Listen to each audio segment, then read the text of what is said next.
That's never going to get old. And I'm always going to feel the need to do that after. Until we pay millions of dollars to a well-known artist to create our own custom intro. Yes, we're getting there. Baby. We're this close. We're this close. Baby steps. I should probably check in for an update on that, actually. Now that you bring it up. You're back in your home sweet home. I am. I'm back in LA. We are living that life, and I have my ring light with me now, so I have a little more clarity here. And you're doing very LA things, aren't you? I had brunch today. You had brunch? I went out for brunch. Oh. I had like mimosas outside on a patio, and someone brought me a Chipotle like breakfast burrito. It's great. I think the drink is going to be the next thing. I showed you a picture of my steak last night. Yes. I mean, everybody out there knows no one in this house really cooks. So that was actually the first, hot meal fresh out of the kitchen I've had in 14 months. So it was a big deal, but I purposely didn't order a drink because I knew I was going to be drinking tonight, but also because I want that to be a moment. Like I want to go to like a beer garden or something and get like a real pour, That was my first assimilation back into reality, was a beer garden, which is the one that just opened down the street for me in LA. So I got a nice beer outside, and that was like a first step. And then last night I went to a Dodgers game, and I had a big old Dodgers, stadium beer, and I got a hot dog with all these accoutrements. And that was my first meal outside. And then, today was, we did a little brunch in the morning, had some mimosas, had a nice time, just like slowly easing back into things, but outdoors is fine now. I'll be there soon. And we need to go to breweries and beer gardens every day. Actually, maybe not. I might have one or two. I might have one or two we can go to. Okay. In the meantime, I'm gonna open this. I've committed to finishing the box. Listen, I do the same thing. Don't worry.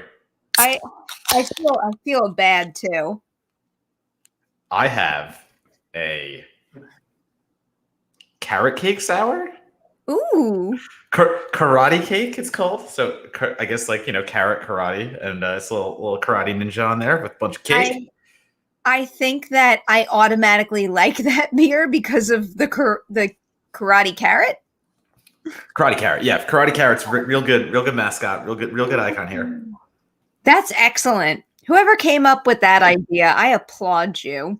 I went to do a little shopping with Papa Nems today, and I could have bought more regular Blue Moon, but he has convinced me to finish the box also because when we got back and put away Mama Nems isn't here. She's in Florida. So the two of us are off and doing our own things and ruining everything in the process. When we got back with all this stuff and went to put it away, there's no room for anything anywhere. So then I'm finish what you have and then that'll make room for the new stuff. So listen, we finish what we start. We finish what we start around here. I'm almost at the end. I think I only have maybe one or two cans more in there. All right, we got super chats right up top. Ryan's back tonight. Hello, Ryan. Happy Saturday. Hey, Matt and Perri. Hope you two are having a fantastic day. We hope you are too. I have a question for you about my favorite underrated Disney movie, which is Treasure Planet. Personally, I think Disney should consider either doing a cartoon series that picks up where the original movie left off or a live-action remake of it. What are your thoughts? Thanks. Ryan, I'm going to disappoint you. I can't remember the last time I watched Treasure Planet. I remember seeing it as a kid, but it's not necessarily one that I revisit. I do, I know what it's about, and I can remember the visuals, and I think the combination of that and knowing that Disney is putting a lot into their live action remakes at this point suggests that could be a good path to take. So I think a live action remake of the movie might not be the worst idea. I literally have just been Googling and going through things to refresh my memory. And it's the same for me. As a kid, I remember watching it, but I don't have that much after that. So it's fun action adventure fantasy type stuff. Yeah. but like for me, it went in and out the other for some reason. So I'd have to do a whole refresher on it. But if I'm just looking at the visuals and if I'm looking at everything they're doing, man, this would be fun to see in live action. This would be very fun to see with like the fantasy space elements mixed with like space pirate elements somehow. Yeah. And I feel like that could be a very appealing live action movie. I'm also on a Disney live action high because I'm not allowed to review it yet, but I was able to share my social media reaction to Cruella, which I liked quite a bit. So at this point, I'm like, yeah, more. Everyone seems to be taking Cruella a lot. I've seen lots of tweets, and yours included, which I am happy to see. The question mark was like, how do you take the Cruella character and do a Disney version of that where it's not, sacrificing character and at the same time, like it's having a little bit of gravity to it. So yeah, I'm seeing a lot of good things about Cruella. That's a good thing. I want to add more to the conversation so badly, but I'm just going to leave it at that so I don't get myself in trouble. We're not going to get you banned from Disney. All right. We got Andrew here. Hey, Andrew. $1 for every time Brina has been afraid to my face. What is this? Afraid to face me. Oh, afraid to face me. What did I say? Afraid to my face? Yeah, afraid to my face. Jeez. I had a sip of beer. I was gonna say that beer hit you really quick there. Maybe I got a little distracted by Dewey crawling into my lap. Soon this nice black shirt that I'm wearing is going to a cake in his head. Not gonna be good.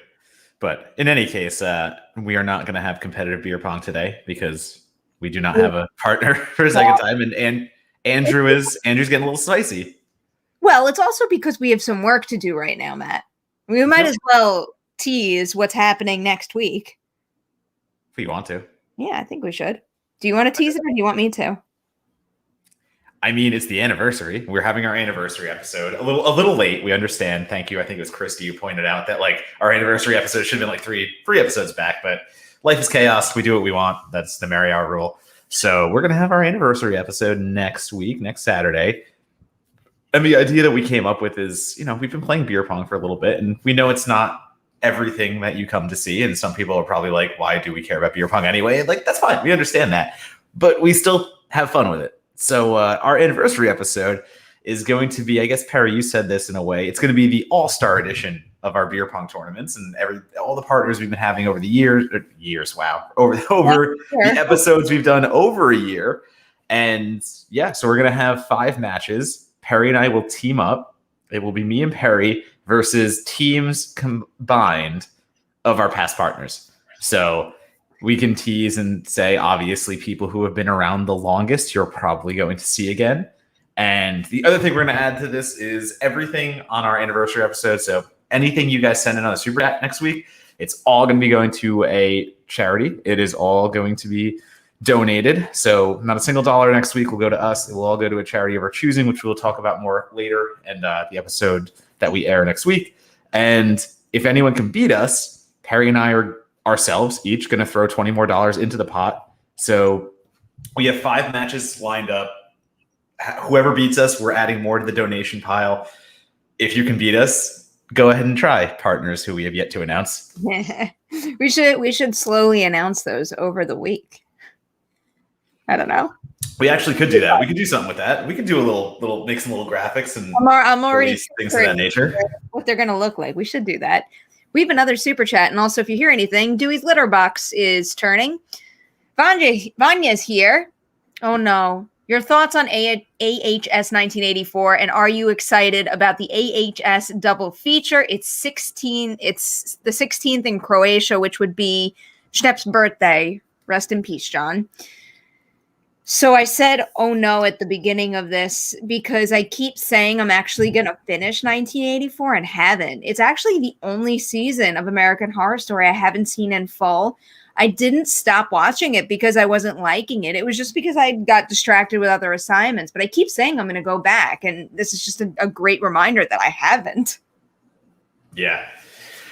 I'm love and hate with American Horror Story. I will admit I've seen some seasons and I have not seen others, and I have fallen off as of late. So I actually have not caught up with 1984. It just sometimes it really works for me. Sometimes you will have a season that goes right into my wheelhouse, and I love staying with it. Others, like I really didn't like Asylum, like just for an example, and like Asylum just took me right out of it. So I have issues. I'm actually in the minority on Asylum as well. My favorites are Murder House being the best. My second favorite is actually Coven. I quite like Coven. I'm also in the minority, I think, in being a fairly big Roanoke fan, and I liked Apocalypse too. The only one I think I really despised was Freak Show, which is unfortunate because I was loving it so much at the beginning, but then what they do at the end, I've described it this way before. It was like the show was saying, get invested in this world and on all these characters, and then big old middle finger, and that's it. It was almost like I was being punished for being so engaged, and it was so frustrating. Yeah, I know a lot of people love Asylum. A lot of people it's like one of their top ones too.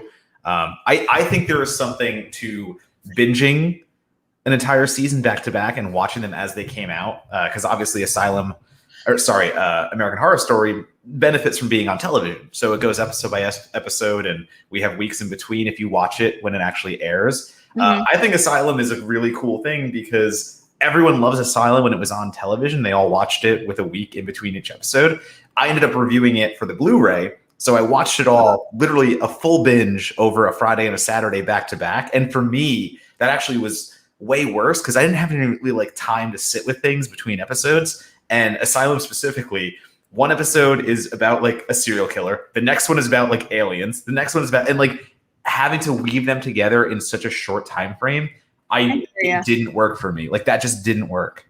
That definitely makes sense. It's the most all over the place, covering the most variety of topics and different people and different evil entities. So if I were to not recommend to binge watch one season of American Horror Story, that one would be at the top of the list. And that's the one I did. It was just oh no, this is that.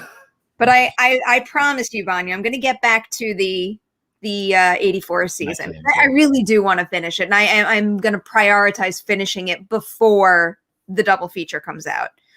All right, we have another one from Ryan here. What do we got this time? Over or under 50% on these cameos possibly happening in Venom 2. Jared Leto's Morbius, Michael Keaton's Vulture, and Tom Holland's Spider-Man.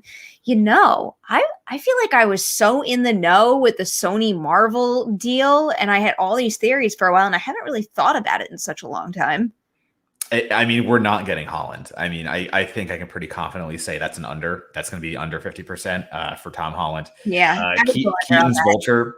Yeah, sorry. Keaton's Vulture, I think, is in the same. I think it's in the same boat. I really don't think that's something that can happen in the movie coming up. The only one I think here would be an over is Morbius, if they want to try some kind of tie-in. But even at that, I think it's a long shot. I still really want to see Morbius, but Morbius feels like such old news to me. I mean, it's one of those ones that keeps getting pushed and pushed and pushed, and what is even up with it right now? Well, it's going to be out. They announced a date for it, and they're sticking to it. It's going to be out late next year or something. I forget, but it's to me it's the Quiet Place 2 effect, where Quiet Place 2 had so much hype going into it before the pandemic, and it sucks that it had to happen this way. But no one's talking about A Quiet Place 2, and it comes out in less than 2 weeks. Well, I think it's less than 2 weeks. I was thinking about that as well. It feels like it's a little unfortunate for A Quiet Place in particular, because I do think if it were not for the pandemic and it got its original release, it was going to be another Quiet Place in terms of it being, I think a very well-reviewed box office smash hit. And, it does seem like we're on to other things at this point. I'm sure, the buzz will pick up the week before release, but I don't know. I feel like we're distracted by a lot of other things. And also just Morbius does not come out until 2022, end of January. Yeah. Whatchamacallit, A Quiet Place 2 legitimately, there's been a gigantic poster or a billboard actually outside right where I live. And it was put up on the first run of A Quiet Place 2 when it was supposed to come out. And not only was it not taken down, but at this point, it is still up there. Oh, that's fair. Yeah, but we're talking about Venom 2, though. Sorry, that was specifically asking for Keaton in Venom 2, right? Hold on, I'm going back to the other one. Yeah, I don't think he'll be in Venom 2. Sorry, I should have worded that differently. I apologize. I don't think he will be in Venom 2. I think Morbius, again, is the only character because you have that character going into his own movie, and we have the ability to, like, all right, let's get a little more promotion here in the sense of that way. I just don't think we're going to get Keaton in both of those films, to say. I think it'd be a stretch. I don't know. I feel so all over the place with the Sony Marvel movies. Like a lot of the rules that I would apply to something a little more established, like an MCU or even the DC film franchise, or I don't know, Star Wars stuff for that matter. I feel like Sony isn't even playing in a box anymore, or they're not necessarily adhering to a particular franchise formula. Like they're creating their own like batshit crazy thing right now. So I don't know. I am of the mind that just about anything is possible. I'll agree with that, but also I do want to highlight what Songbird put in there. There was an interview where Circus said that they were kind of keeping Venom its quote unquote our own world, and I think they're going to really lean into that. So I don't, and like, I don't, do we want to do Venom in the way that like maybe someday it will tie into a Marvel thing somehow? I don't know. I don't know if they can do that. I'm not saying that they can or can't, but like, I think Morbius can live in its own world. Venom can live in its own world for now, at least. And I don't know if there's going to be cross promotion there. I agree with it. They don't really know what they're doing at this point. Yeah. But they know they have something in Venom that they want to continue with. And maybe they don't want to really deviate from the Venom formula. And I'm like, God, it sounds so dumb to say, but I don't know. When it comes to, we might as well talk a little bit about the Venom 2 trailer now. When it comes to the first Venom and now the vibes that I'm getting from this Venom 2 trailer, it's just, I'll use a term that I just brought up. This is a batshit crazy movie that is throwing all of this wild shit at the wall. Yeah. Like, I really think that within the the Marvel movies that exist over at Sony, which I guess, not including the MCU specific ones, like I really think that they are down to take big swings and just try things out. Like I think this movie is going to be off the walls bonkers where anything is possible. But I will say, I hope a significant portion of the movie is just the day-to-day of Eddie and Venom. I want a day in the life of those two. And that's kind of what they're going to give us if we go by. Number one, I like the trailer. I like the trailer. I think it's a good trailer. It knows exactly what everyone loved about the first Venom, in that it was a glorious mess. And its best parts were when Tom Hardy is interacting with Venom. And we know that technically he's interacting with himself in a way.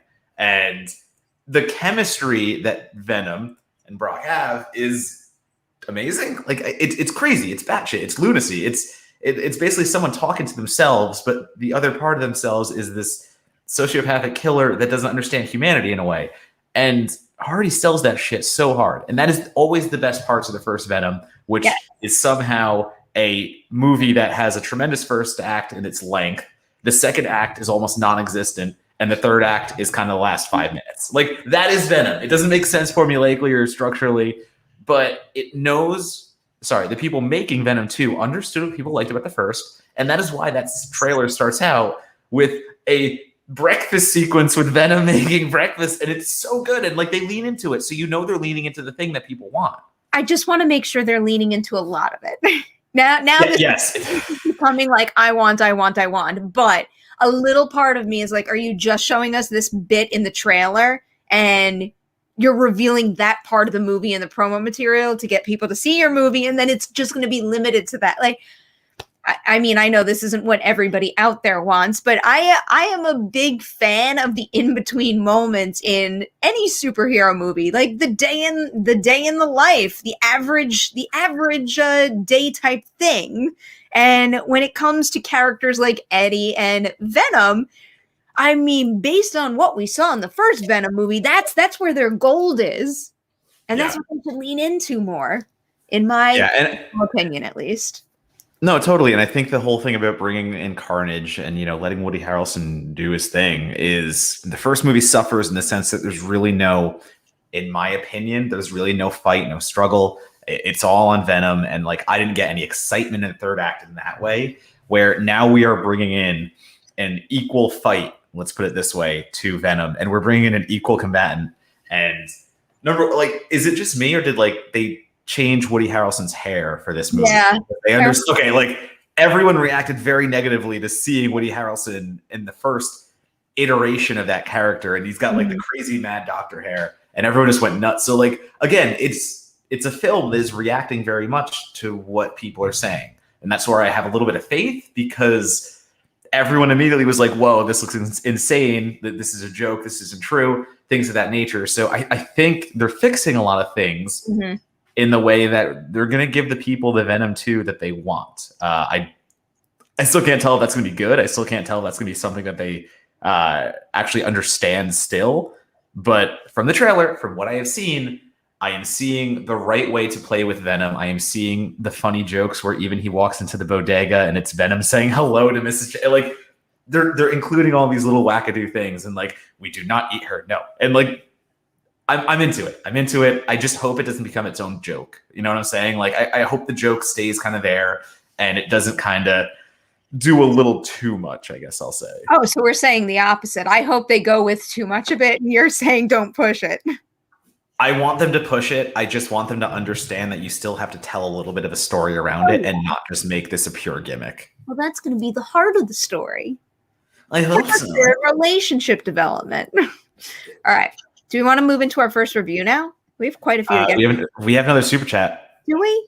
What did I miss? Yeah, we do. Oh my God, I saw it, and then I went away from it and didn't go back. Blackhawk is here. Will Sony push the PG-13 rating for Venom because the character Carnage, Cletus Cassidy, is very violent and murders? Cletus Cassidy killed his grandmother as a kid.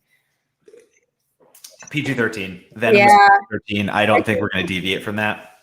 I mean, I think they kind of put their foot down on the matter with the first Venom movie. And, when you set an expectation like that, and also when you make as much money as that first one did, you don't want to, I totally understand how an R rating might serve the movie in a good way, but also I very much understand the business perspective of when you create a formula that works, you don't want to unnecessarily rock the boat. And,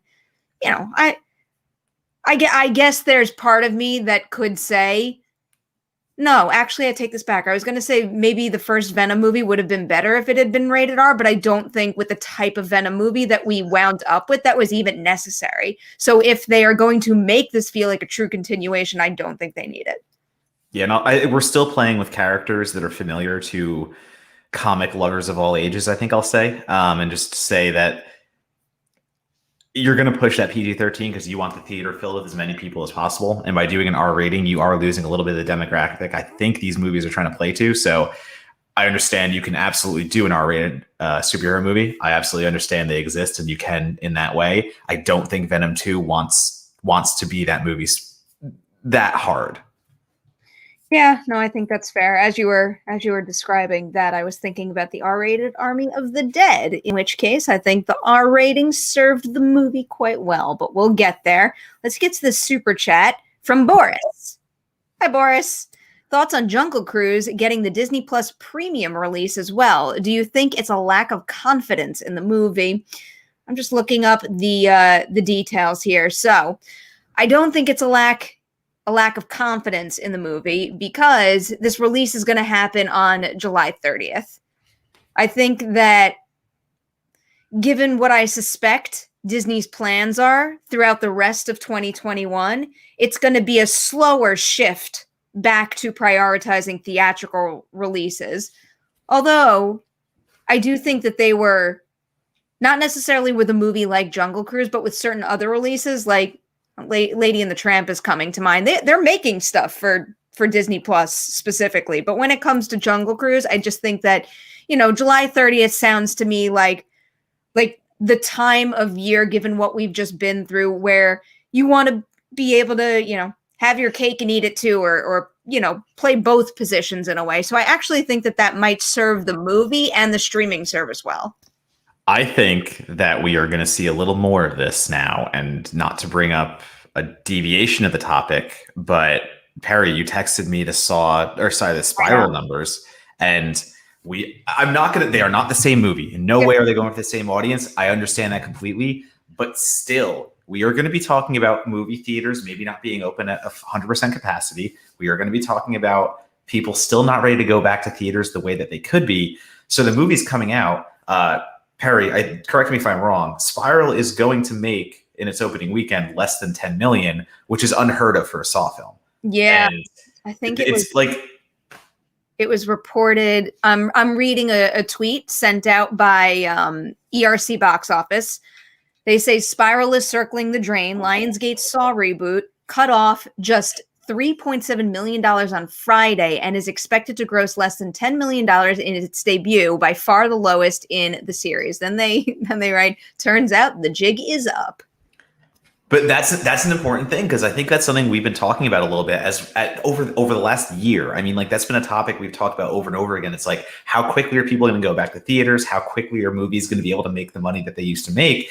And I really think that Spiral is a good example of this, because I did some research for a piece I wrote for Fangoria that's going to come out next week, and Saw has been such a dependable franchise where you can make it for it averages like 10 million. And the worldwide numbers are always over 100 million.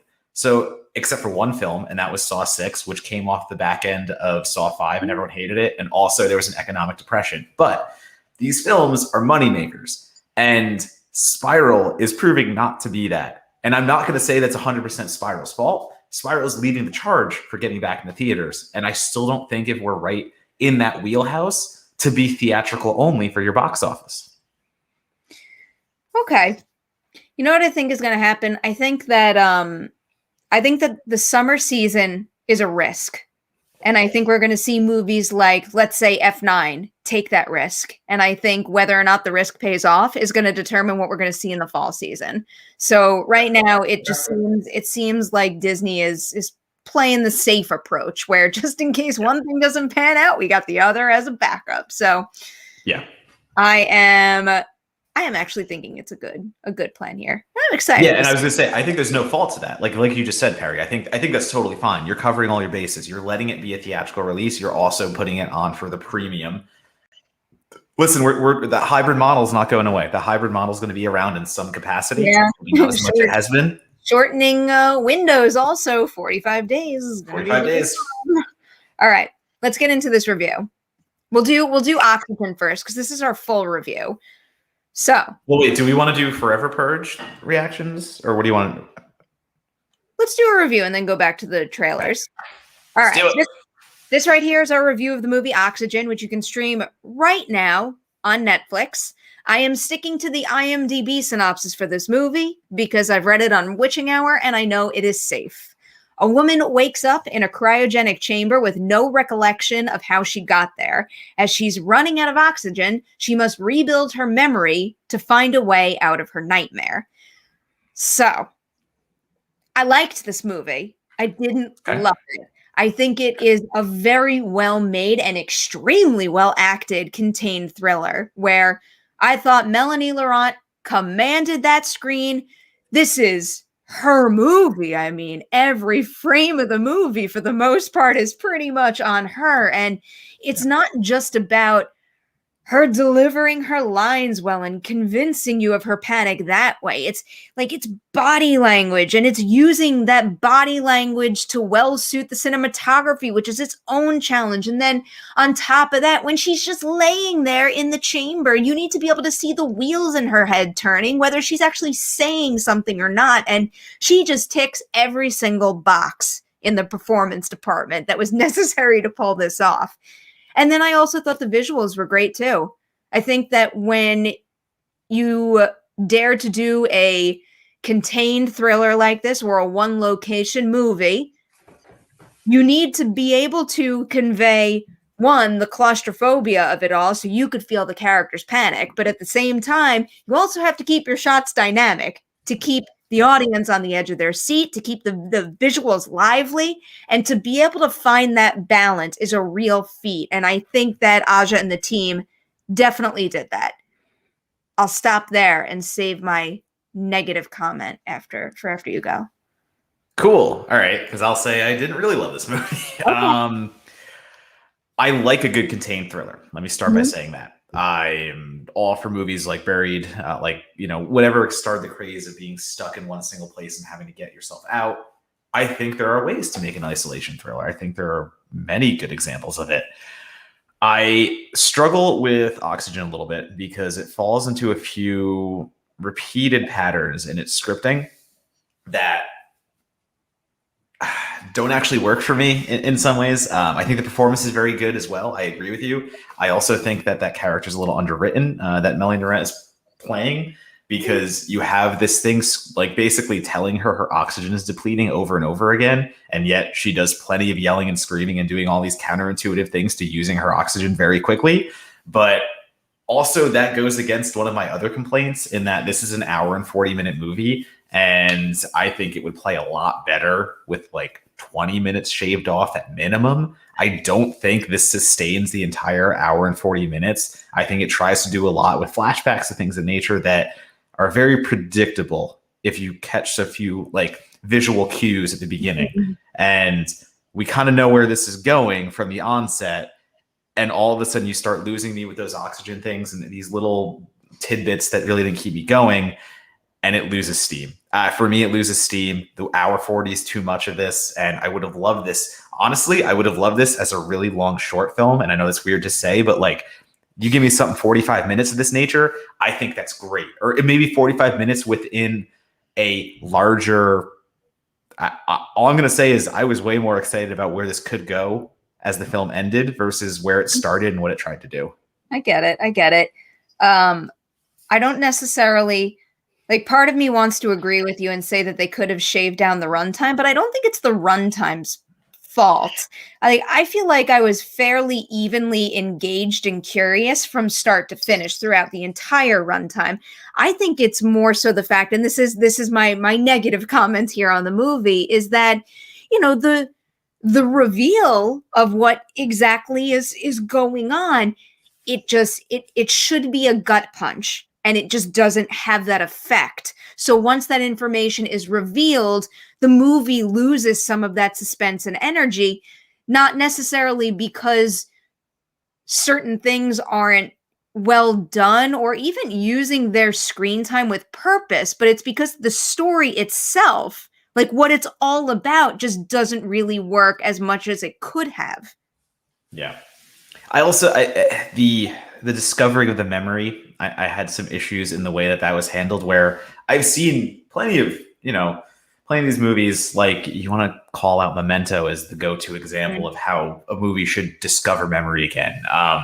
And if we're talking in the sci-fi world, there's this, I've mentioned it, I think here even, but there's this little indie called The Hive that does such a good job of playing with flashbacks and having a character discover their memory and like tell the story that way.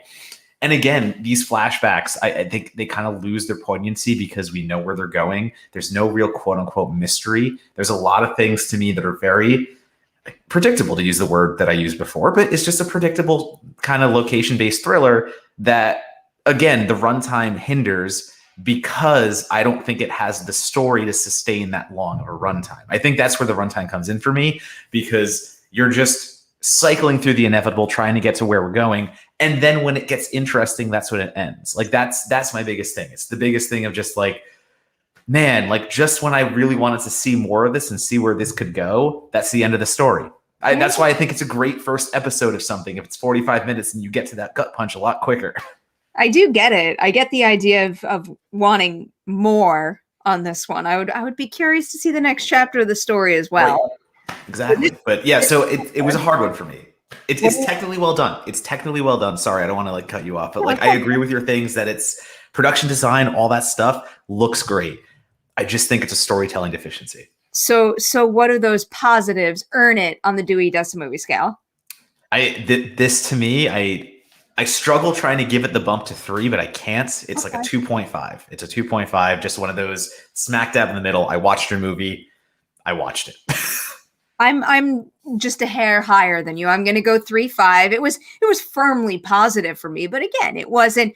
I'm enthusiastic and ready to go tell everybody about this movie. I just, I thought it was pretty good and could have been better. So hopefully that gives you all a sense of whether or not you should see Oxygen. This review is also coming your way courtesy of a super cool member of the Patreon team. It's Ian Wilder. Ian's the coolest. Right, Matt? Ian's just the coolest. Great. Yeah. Great. We're big Ian fans over here. So, Ian, thank you so much for making this review happen. You're super cool. Again, keep being cool. We love you, man. All right. That's our. These are my cool hand gestures. Oh. What movie is that from?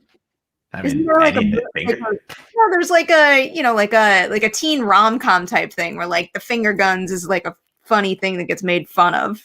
I mean, mine is just 30 Rock. I feel like there's like a movie that's on the tip of my tongue or top of my brain, and it's not coming to me. But we have a special hello right now from Wendy and Dustin. What up?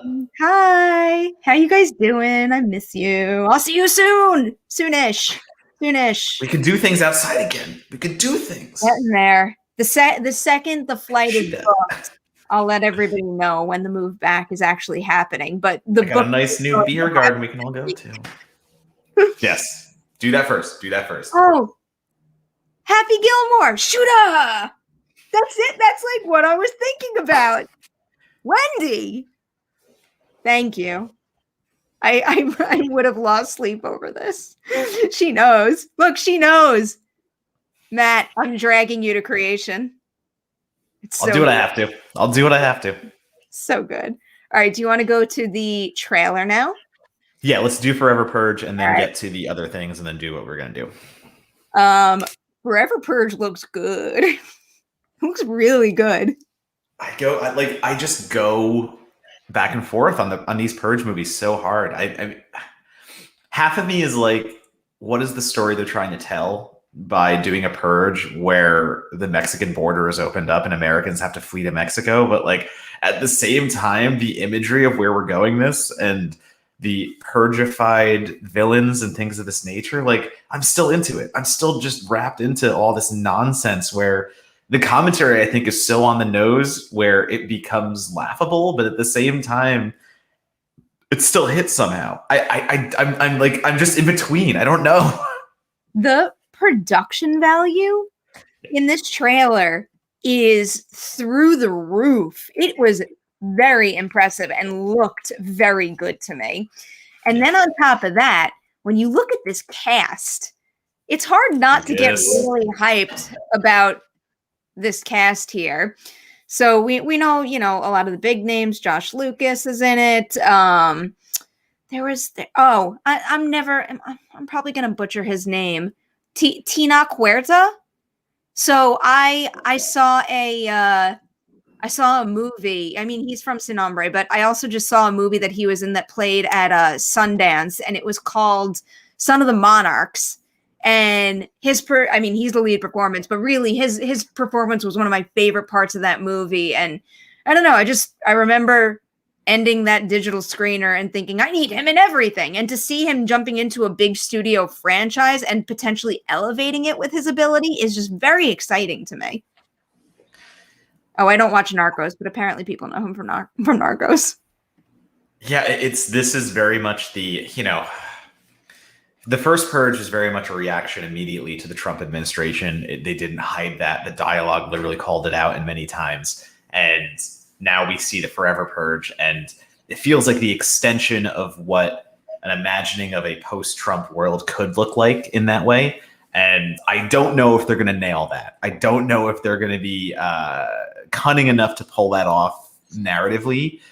But like, I'm seeing these weird flourishes of like Saw in this. Like, I feel like they're taking cues from Saw with a few of the shots we see there that look like traps. And man, again, you get the cowboy aesthetic of like the cowboys with the masks on and the blacked out eyes, and shit looks mean, like shit looks evil. Yeah. I feel like it's going to nail that aspect of it. I just struggle with them telling a story of this way because Andrew says, am I alone in loving the first Purge?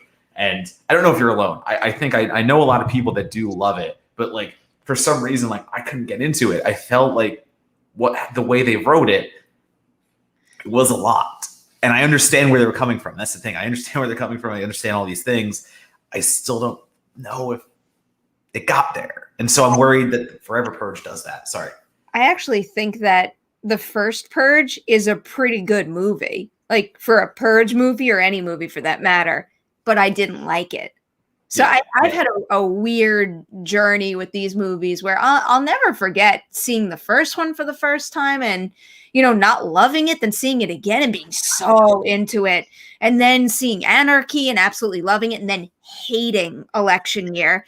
But that was also when I became a little more sensitive to the real world issues that they were tackling, to the point that, and I know this isn't the point. Like, you don't want to detach the fact, you don't want to detach the movie screen story to what's going on in the real world. The whole point of tackling real issues in movies, genre movies, and beyond is, to give you a way to process something in a creative manner that is kind of detached from the real world, obviously. So it's a way where, you can safely explore it in a sense.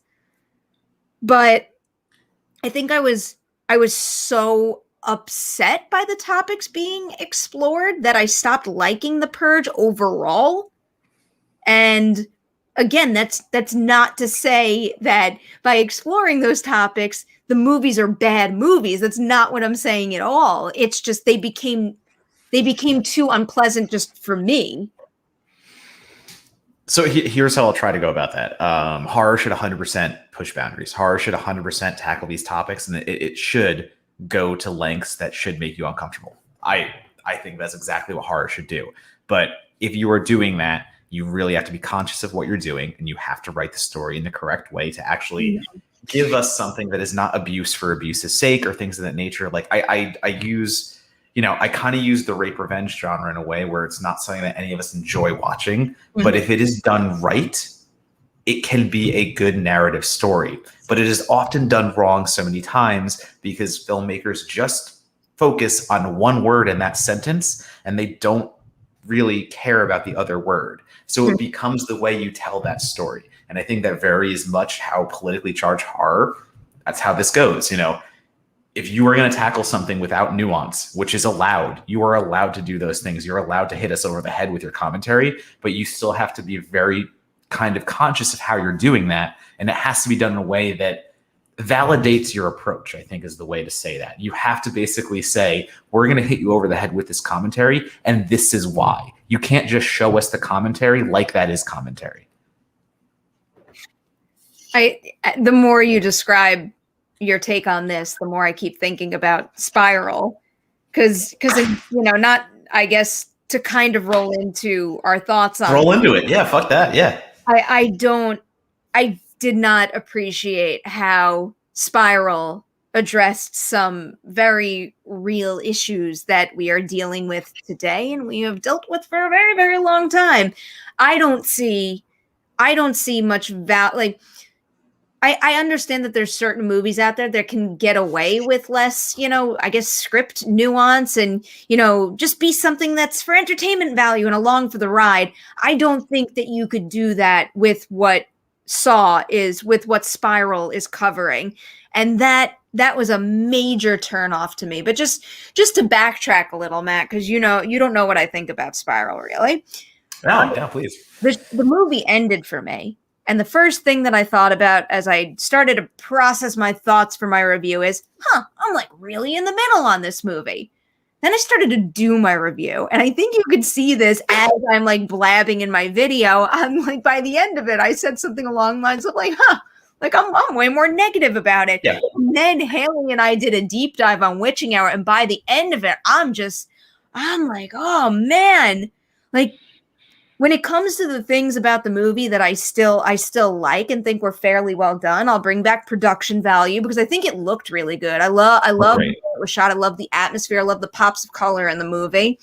And I thought the traps were cool and had the intended effect where, I was cringing. I was wondering, would I do that to save my own life? All that kind of stuff. But man, those characters just sucked. Like, I understand they're hardened cops and that no one really likes Zeke, but all of those dialogue scenes were just cops insulting each other and yelling at each other. And when that doesn't add anything to the story, it just becomes grating and serves no purpose. Yeah, so I didn't like it. I'm with you, Perri. I think this is a bad representation of a Saw film, and I think it misunderstands actually Saw in its entirety. I will go back to saying... So one of the things I see online, let me put it this way, is people tweeting like, "Oh, look at the disparity between horror critics and regular critics on the Spiral spectrum." Everyone is basically saying like you have to be a horror fan and a Saw fan to appreciate Spiral, and I actually think that's bullshit. I actually think Spiral is completely 100% a Saw movie for people that don't like the Saw movies they've seen so far, and works best if you actually don't have an understanding of the entire franchise at this point, because number one, everyone's like, oh, thank God Spiral's like taking like a poignant stance on commentary. Well, did you see Saw 6? That's entirely about healthcare reform, and it's entirely about healthcare being unfair to the people who need it. And honestly, that's a way better commentary in the way that they do it. And you may not like it because it's on the nuance. We can talk about that. It is not nuanced. That entire film is about Jigsaw being denied healthcare coverage for a treatment that could have worked for him and how he goes about retribution. And he does it in the Saw format, where to me, Spiral number 1 does not have a big reveal. The reveal is very fucking obvious. They don't hide it. And it is so procedural to a degree with the CSI bullshit that like it happens. You're like, yeah, we know. Okay, cool. We're here now. But like a Saw movie has that moment where Hello Zack kicks in, they start replaying all things from the entire movie, and like the big bad reveals themselves. And whether you like it or not, it's an oh shit moment. Whether you think it's well written or not, you still have that kind of empowerment where it's a big moment. That doesn't happen in Spiral. And to your point, Perri, I think it's real bad at the commentary it's trying to tell. It's not good at parsing out propaganda from actually creating propaganda, because as much as the cops hate Zeke in this movie and as much as they do all that stuff the whole time, you're also getting a movie that shows Zeke being a bad cop. So I don't understand the commentary you're trying to tell when 1 minute you have Zeke outing dirty cops for the bullshit they do. Then the next movie, he literally breaks an informant's leg and is tapping on it with a liquor bottle, relishing the moment. You don't get to do both. You don't get to be Training Day and basically be anti-Training Day. Like, it doesn't work. So for me, it misses all that stuff. Like, it wants to be a serious Saw movie. But if you go back and watch the other Saw movies, there's more commentary, and guess what? A lot of it is against cops. And that's something else we ignore, because there's a line in this fucking movie that says Jigsaw's never targeted cops or some shit like that. And Lindsay put together a fantastic little collage of all the dead cops from the entire Saw franchise. And you can't even fit them all in there because there are so many. I don't understand where this movie's coming from or how it thinks it's fresh. I'm enjoying how angry you are over it, because that's basically where I've landed. I think it's less of a nuance issue and more just like, I think you could be a blunt, non-nuanced story, and as long as you're still adding to the conversation, you could make it work well enough. Not only does this not add to the conversation, but even if like you remove all that extra thought that should be going into it, what a shitty mystery. Like it's not there. There's no mystery. There's no mystery. There's no mystery. There's really no mystery. I figured it out at the 20-something minute mark with such such certainty. There is a line, and it's not even like a thing, like one thing gives it away. There's two that give it away. There are two clear things. But it's multiple elements of filmmaking that enhance the reveal of this moment that happens way too early in the movie, where it's, the actions that the characters are doing. It's the way the music kicks in. It's the way a shot holds on something just a little too long. And by the end of that moment, you're just like, well, that's it. And then another thing that I started to discover more as I can't really get into it here because of spoilers, but the other thing that was really bothering me when I was discussing it with Haley, and I realized this on the spot while we were doing Witching Hour, is it's also a bad Saw movie. I think It is incredibly confusing and out of line with, I know it's a Jigsaw copycat situation and it doesn't have to mirror his plot exactly, but then what is this? Like the point of the traps was very unclear. And if the point of a Jigsaw trap is unclear, then the whole message of the movie is unclear, because the point of the traps isn't necessarily the kill for the sake of the kill. It's to teach a lesson and make a point. And there's a lot of gray area in that sector of this movie, which ultimately kills the Saw of it all. So then it becomes a movie for nobody. And then in the movies where there is a Saw copycat that is specifically using the traps to kill, that is part of the plot. That is a thing that has gone over because it is outline of the Jigsaw elements. So when you have a trap that has a welded shut door, that becomes an integral part of the story, because all of a sudden the cops analyzing the scene go, well, guess what? Hold on a sec. This killer shut the door. So this person that was chained up, even if they got out of those chains, and even if they did it under the time limit to escape and learn a lesson, they wouldn't have. So this can't be Jigsaw. This is these are things that are tied into the story. And I will go right back to my review where I'm like, Spiral is a self-hating Saw movie. It knows the formula that has worked before, but it doesn't want to adhere to it in any sense. And it just wants to be tied to it. And I get that's why it's called From the Book of Saw, but it's not from the Book of Saw, because this is not what Jigsaw does. And this doesn't tie into anything we've fucking done before. It could have done that and made it work, though, if there was more clarity on that. Yes, exactly. You have to write that in. Like, you're left in, you're left in a freaking cloud of confusion. I mean, seriously, anybody go out there and listen to that episode of The Witching Hour? Haley and I eventually talk ourselves in circles to the point that we are just, we literally do not know what the movie is trying to do with certain elements, and we're basically guessing. And at that point, it's a major, major problem.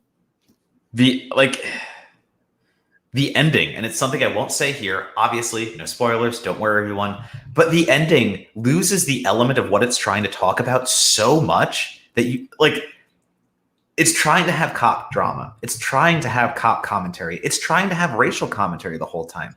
And then it's all lost at the end because of who kills who and why it happens. And you're like, so you've been anti this the whole time, but now you're just going to do it anyway. You've had a hard stance about these things happening. I'm struggling because I want to say it and I want to talk about it with you, but I can't. So that has to be a spoiler conversation we have later, because I have thoughts on it. I know your hesitation. I know exactly where you're probably going to come from, and I can't talk about why. Yeah. I actually I might slightly disagree with you on that, where that's one I understand that I think did work. It's just nothing around it works. So then it completely obliterates the value of a moment like that. But I don't know. For any Letterkenny fans, we can all now sit with solace knowing that McMurray and Mrs. McMurray are both Saw victims. So that is a canon thing now. The McMurrays have been killed by a Jigsaw killer or the copycat killer. Congratulations. I'm so disappointed. Yeah, I'm tremendously disappointed because you bring back Faustman, like, and again, I agree with you on the sense where the traps. I think the traps are solid. I think the wax trap that does the wax Yeah. waterboarding is fucking maniacal. That shit's nasty, and the opening trap is very vicious.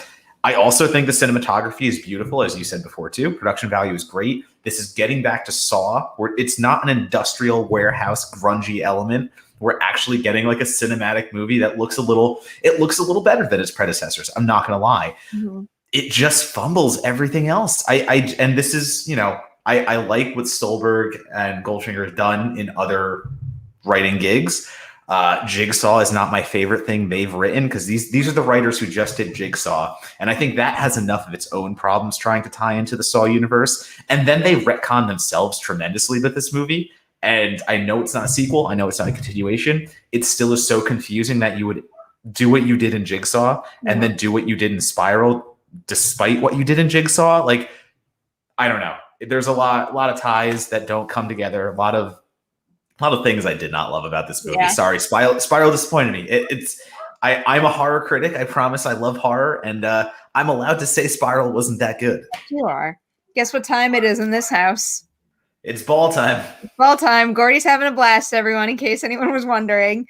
I want to answer JJ's question real quick. Is the Witching Hour on video anywhere anymore? So, no.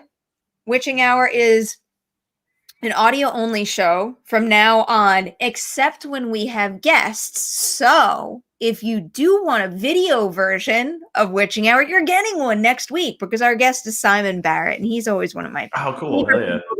See, and seriously, if you're a fan of, like, he's promoting his new feature film Seance, so obviously we talked about that, but we really covered a lot of his biggest titles.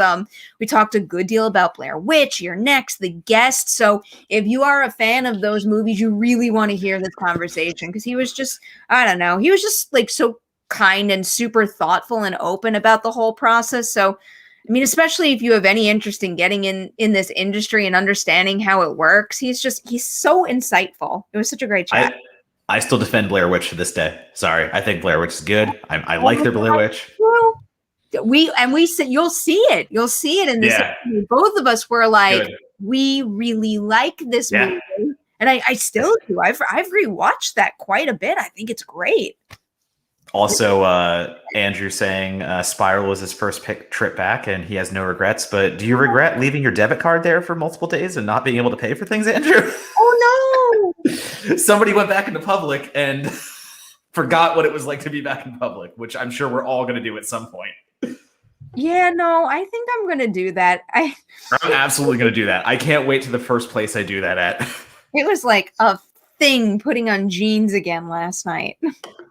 Do you want to do a little? Let's do a little on Army of the Dead too. Oh, I got yeah. fucking thoughts. I want to work through this. I need to talk about this shit. Let's do this. All right. So, Army of the Dead. I mean, I'll just let you jump in because I posted a review on the channel, and I know we are on opposite sides of the divide on this one. Oh, so, yeah.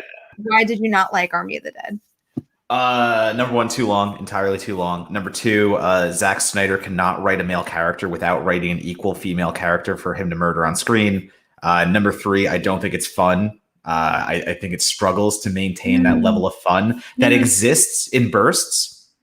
Wait for it. It exists. There are these wonderful scenes between whether that be the safecracker and his bodyguard character. Absolutely adore them. Anything about Dieter? Nope. That relationship is impenetrable. That relationship is everything I wanted from that movie. My favorite.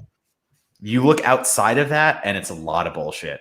Snyder wants to do all these fun things with zombies. He really doesn't redefine or actually kind of give anything. Like, he writes these zombies that have blue eyes. Then he writes zombies that have orange and yellow eyes. Some are shamblers, some are alphas. Some can turn into alphas. Others can do this. There's a lot of rules with his zombies that don't really come together for me. I don't think he does a good job defining that world. Also, again, I really have a problem with the way he wrote female characters in this movie, and I'm fine saying that. I will have to respectfully disagree. This is your chance. I think that when it comes to the additions he makes to the traditional zombie outbreak scenario and what zombies are and what they're capable of. I basically think he, laid out the basics here. And I got a clear enough picture. I understood how the system worked, and that was all I needed. But I will tell you that I had a lot of questions in terms of wanting to know more and to understand more. And I think that what they give us is enough for this movie. So there are certain elements of Army of the Dead that I think I could see it serving a franchise, which I know they're trying to do. Leaving you details to explore in other installments, whether it's a story that takes place in the future or even in the prequel material where we're going to explore the outbreak more. But what I got in this movie was clear enough and served this particular story well enough. When it comes to the female characters in the movie, I think the only complaint I have pertains to Ella Purnell's character. She makes a decision in the movie that I don't necessarily think was justified to the point where it felt deeply personally motivated versus feeling reckless. And I think that's probably the one problematic story beat that I found. But I will tell you, they had some behind the scenes wizardry to make Tig Notaro's character work. I think that was an excellent decision to make, and I'm very glad that they did it. I know it was a risk. I know it must have been very challenging, but I thought she worked in the movie quite well. And given the circumstances surrounding that role, I applaud them big time. 100% they made the right choice. Absolutely not saying they did not. I think they did the right thing by recasting. I think that was exactly what they should have done. I think it still looks rough. I think there are a lot of scenes where, and both can be true. I think both can be true where I 100% appreciate what they did and why they did it. I also think that whenever Tig's on screen, the fact of blurring every other character out and only she is there. Like, there are things that are just so glaring and it's hard to stay in that moment. And when you're cutting back and forth on these very obvious scenes where it's Tig on one set and Batista and whoever he's standing next to on another set, I'm not saying that actually didn't really take me out. I just do think it looks rough. I give them the benefit of the doubt there because they recast a role because Dali is a shitbag and they should have done that, but it still didn't look great. Admittedly, I had completely forgotten about all of the behind the scenes of it all when I first started the movie, and then I realized it while I was watching. Once you see it. But, that comes from being aware of behind the scenes details. That's not necessarily the movie's fault, but at the point that I realized it or remembered it fairly late in the game. So then I was impressed by everything that led up to it. And then as I watched the rest of the movie, obviously I couldn't block that thought out of my mind, but I was really impressed by how they made it work and feel, I think as close to seamless as they really could have come, given what they were up against production-wise. I was very impressed. Again, I appreciate why they did it and what they did, and I agree. That's not even the thing I dinged them on. Like, that's the thing. I didn't even ding this movie on that. I think it's just something to call out that, it's very obvious that Tig Notaro was on a different set the entire time. But that's not what I'm focusing on. Though, the things I'm focusing on are you didn't have fun with it. That's the big thing. I really no, I didn't really have as much fun as I wanted to have with it because there's a lot of movie in there and the fun elements do exist. I'm not saying they don't exist. I think I'm coming to you as someone who thinks Snyder's Dawn of the Dead is fucking immaculate. I have to rewatch it. Movie. Right. I have to rewatch it because I haven't watched it in a long time. But I am someone who believes that Dawn of the Dead is one of the best horror remakes we've got in the 2000s. I think Snyder did a tremendous thing by the fast-moving zombies, the way that he took that into Dawn of the Dead and made it his own movie. That's how you do a remake. My God, the dude can make a movie like that. I don't think Army of the Dead has that kind of ferocity. I don't think it has the fun level. I don't think he hits on those elements. And again, I'm sorry, I'm going to bring it up, but the dude can't even write a male zombie villain without giving him a female zombie to get beheaded on camera. It's just he relies so heavily on these beats. Snyder doesn't really know how to give a character agency if they're male without giving them a trauma in the sense of that being That being a character having to kill his wife on camera, that being having an opening montage where a mother and daughter who we never get introduced to are killed off immediately. Whether that being a character who sacrifices themselves and doesn't tell the rest of the group why there is a very big problem with why they're dying, just so that their male partner can have a moment of grief. Like, there are so many moments in here that I don't understand. Like, if it was once or twice, I get it. If it was over, it's over and over again. I can keep going with the way he writes these characters. I just can't get over that. I can't really refute what you're saying, because I am aware of the issue and I can pinpoint moments where that happens. I feel like it wasn't necessarily, glaring or anything that pulled me out of this movie, because the overall vibe of it did work. I thought it did have that kind of ferocity where it felt like anyone could die at any second. And I was having a blast with the nature of the zombies he creates and how vicious they are, and I was having fun with this ensemble, but I was also compelled by the more dramatic beats. It was firing on all cylinders to me as a damn good time. So while I am aware of the things that you're pointing out, I think they still played well in the context of the overall film. Like, I'm trying not to name drop specific characters. No, me too. I don't know what happens to them, but there's definitely instances like you just mentioned, but then like there's also there's the gender reverse, and then there's like where you get an emotional beat from. Man, it's so hard to talk about this without actually name dropping. I think we have to table it. I think we have to table it because I have specific examples I would love to get into, like, very deeply, but I can't, because they are things and spoilers and things of that nature. So I think the thing that I will say, and I think why we are on a disconnect, is because I didn't get drawn into the fun like you did, and that's not a negative on your watching abilities. Yeah, for sure. I didn't get drawn in immediately into the fun element, so I was very receptive to these negative things very quickly. Like, you know me, who likes dumb fun horror? Well, I thought that. That's part of the reason why I'm a little sad for you right now, because I thought this was going to be your jam. I was just like, I thought it was too. I walked into this so excited. I was like buzzing off of the energy from this movie after, and I was thinking this is totally going to be a Matt movie. But the points you make, I very much understand why you didn't wind up liking it.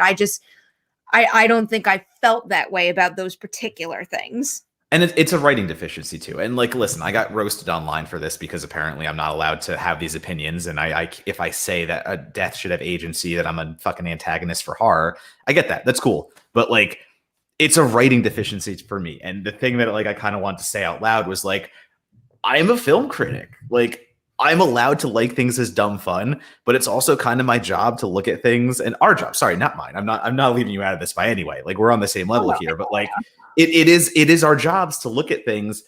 And if we see something that we think is a script writing deficiency, or we think something is a storytelling deficiency, that is something that plays into our critique.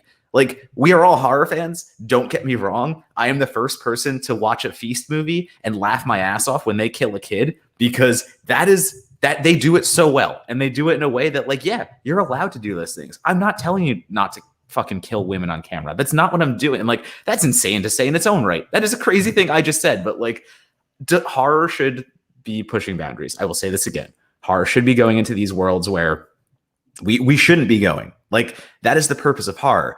To me, it's how you write those. And to me, it's how you get there and how you take your road to whatever kind of depravity that you are. Because if you can't justify and sustain it in a way that I think is good storytelling, that's going to be where I'm coming from. And like, that's it. Like, it's not an overall commentary on horror. It's just my commentary on a single movie of a director I don't overtly hate, which again, the internet now thinks I do, because I don't know, I gave a Zack Snyder a bad review. So of course I hate Zack Snyder, blah, blah, blah. Like, that's been a fun 2 days.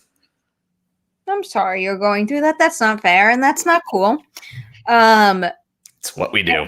I think it kind of goes back to what we were discussing with Spiral. I think you could do just about anything you want, whether we're talking about, a real meaty story that touches on real life experience, or we're talking about, like a sit back, relax, and enjoy it kind of thrill ride. You could fall on any end of that spectrum as long as you do so with purpose. Yeah, I agree. And like that, again, that purpose doesn't have to be, a life-changing message, but it has to be, either saying something, adding something to the conversation, compelling you with an innovative thrill. Like, the reasoning behind something working can be a whole variety of things. It's not a specific formula, but for me, this one definitely ticked the thrill ride box. That's a phrase I keep saying. I need to stop saying thrill that. Ride box. Yeah, no, that's a real box. That is, I use thrill ride often in my reviews. That is a box. I'm talking about ticking boxes. I'm very ticking boxes lately, but I think it does tick the thrill ride box. But on top of that, it does have. I found that it had some successful dramatic beats too, and that was what had me connected to the characters to the point that it wasn't just the thrill of seeing zombies come and kill them. It was the fact that I was attached to them and I believed in the connections and the relationships they have. And that brings me to one other point I wanted to bring up. Dave Bautista was great in this movie. And I thought he was someone who could play very effectively in the action end of the film, but also very clearly poured everything he had into the more dramatic beats. And even though I didn't like that one decision that Ella Purnell's character made, I loved the father-daughter elements of this movie and thought that was very successful. And that just added to my connection to the character and me caring about what happened to them as they went along with the heist. Yeah, I'll shout out Omari Hardwick. I thought Omari Hardwick was a great performance here. I think he does great as Vanderho. He is the muscle, but he's also the soft muscle. And when you get that added with Matthias Schweihofer, I'm going to say that, the actor who played Schweihofer, okay, got it, who played Dieter, the soft boy, as Amelia described him, the soft boy safecracker. Great, because you have the hardened bodyguard and the safecracker who can't even fire a gun at the beginning of the film. Fantastic. You put them together. They are the best part of the film. We're getting a prequel that is Matthias. Yes, I'm so excited. Do you know that that's not even just a starring vehicle. He directed that movie too. I was just talking about this with Caleb, and we still have a Caleb super chat to get to. But I was just talking to Caleb about. We just got a tangent. Sorry. Before we started the show, not only are we going to get to see him reprise the role of Dieter in the movie Army of Thieves, which is meant to be an Army of the Dead prequel, he's also the director of that movie. So that has me very excited. I'm so cool with that. Also, I just saw your private chat. I'm happy to saying this out loud. So to everyone watching right now. I almost said it out loud, but didn't want to put you on the spot. Oh, I don't give a shit. No, to everyone watching our live stream right now, we are at an impasse where we were going to play Pong one-on-one, me and Perri, to prepare for next week and do like a little training kind of play Pong and talk to you guys as we do that still. But if you want us just to keep talking about things and topics, we can still do that. So let's give it like 2 minutes for people to answer and like just, I don't know, if you want us to keep talking, we'll keep talking to you. If you have questions you want us to answer, that's fucking great too. We can do that. Or we can play some one-on-one Pong real quick and we can see how Perri and I are shaping up for next week when we have all our challengers. I'm perfectly happy with one or the other. So let's just sit in silence for 2 minutes. All right, ready? 1, 2, 3, go. Yeah.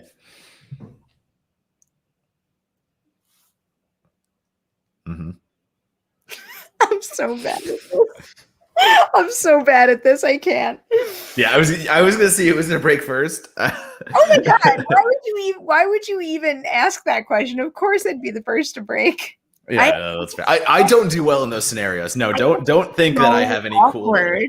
Like I can't handle silence. Like I'm definitely the person that, even with a whole bunch of strangers, would get into a packed elevator and like feel the need to blurt out something completely pointless. Okay. All right.